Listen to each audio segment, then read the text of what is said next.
Donc, bonjour tout le monde. On vous a convié aujourd'hui pour justement vous informer d'un dénouement majeur dans le 8e homicide qui est survenu en 2023 sur le territoire de la Ville de Montréal.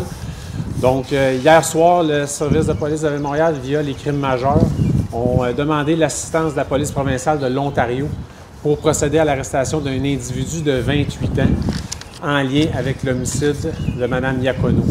L'individu va ou a comparu dans les dernières minutes justement pour un chef d'accusation de meurtre au premier degré.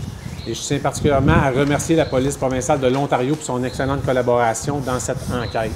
Sachez que l'enquête n'est pas terminée, il s'agit d'une première phase, parce qu'on veut vraiment comprendre l'intégralité de ce dossier-là, parce qu'il y a plusieurs ramifications. On est présentement en enquête active et il va y avoir d'autres déroulements dans les prochaines semaines.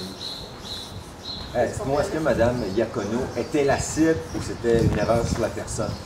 Malheureusement, présentement, la preuve n'a pas été encore divulguée au directeur des poursuites préliminaires et criminelles et je ne peux pas répondre à cette question-là présentement. Mais clairement, on avait les motifs et le DPCP a autorisé le meurtre premier degré sur Mme Diacono, mais je ne peux pas répondre directement à la question si Mme était ciblée ou non.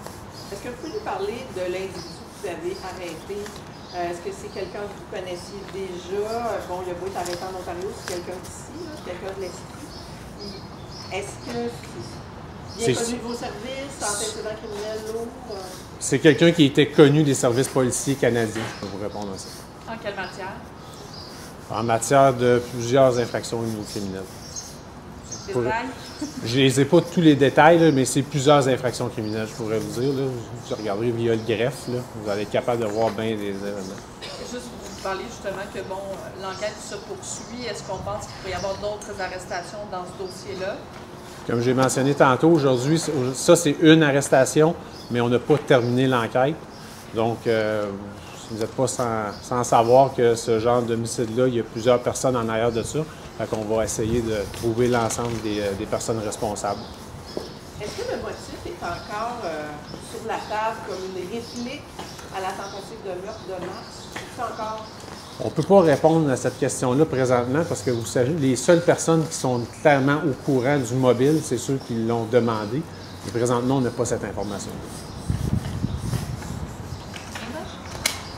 Est-ce qu'on comprend que vous avez arrêté, il a peut-être appuyé sur la gâchette, mais il y avait un patron?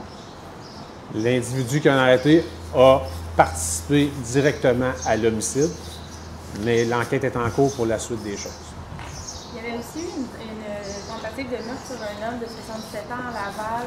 C'était aussi un jeune, c'était une erreur sur la personne, c'est aussi un jeune ontarien qui s'était fait arrêter à ce moment-là. Qu'est-ce qui explique qu'on donne des contrats à des jeunes ontariens? Qui leur donne des contrats? Est-ce qu'on a plus de détails à ce niveau-là? Oui, honnêtement, c'est très, très large comme question. Tout événement est différent. Oui, il y a des personnes de l'Ontario qui viennent commettre des crimes ici, comme il y a des gens de Montréal qui vont commettre des crimes en Ontario. Donc, présentement, on voit vraiment une corrélation entre l'Ontario et le Québec pour la fuite des individus. Mais dans cet événement-là en particulier, je ne pourrais pas vous répondre directement qui a donné le contrat à qui présentement. Est-ce qu'il y a d'autres questions en français? Est-ce qu'on peut quand même dire que le jour de l'homicide, il y avait plus qu'un suspect sur le lieu au moment de la mort?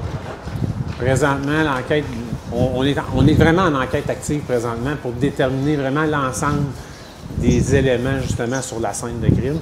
Oui, il y a eu des personnes qui ont dit qu'il y avait plusieurs personnes, mais il faut comprendre qu'entre ce que les gens rapportent et ce que l'enquête va rapporter, c'est souvent deux choses complètement différentes. Fait que présentement, je ne peux pas vous répondre hors de tout doute qu'il y avait 2, 3 ou 4 personnes impliquées, mais clairement, il y en avait un et la personne est présentement arrêtée pour ça.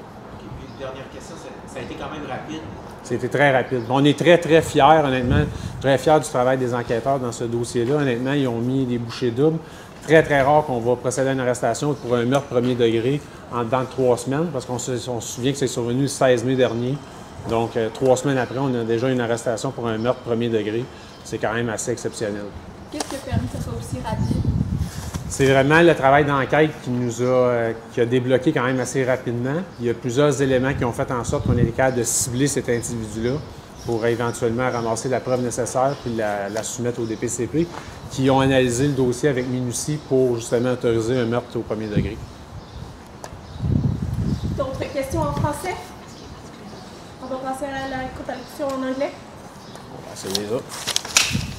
Merci. Vous m'excuserez pour la locution. Si vous avez des questions en anglais par la suite, vous pourrez enchérir à ce moment-là. So yesterday, at the request of the Major Crime Section, the SPVM contacted Ontario Police, apprehended a suspect last night in Milton, Toronto. The arrest in connection with the shooting death of 39-year-old woman, Miss Iacono. She was on his vehicle in Côte-des-Neiges on May 16. The man apprehended is 28 years old, and he was scheduled to appear in front of the court at la Justice de Montréal this afternoon. And we would like to thank the Ontario Provincial Police for all the support that they gave us in this investigation.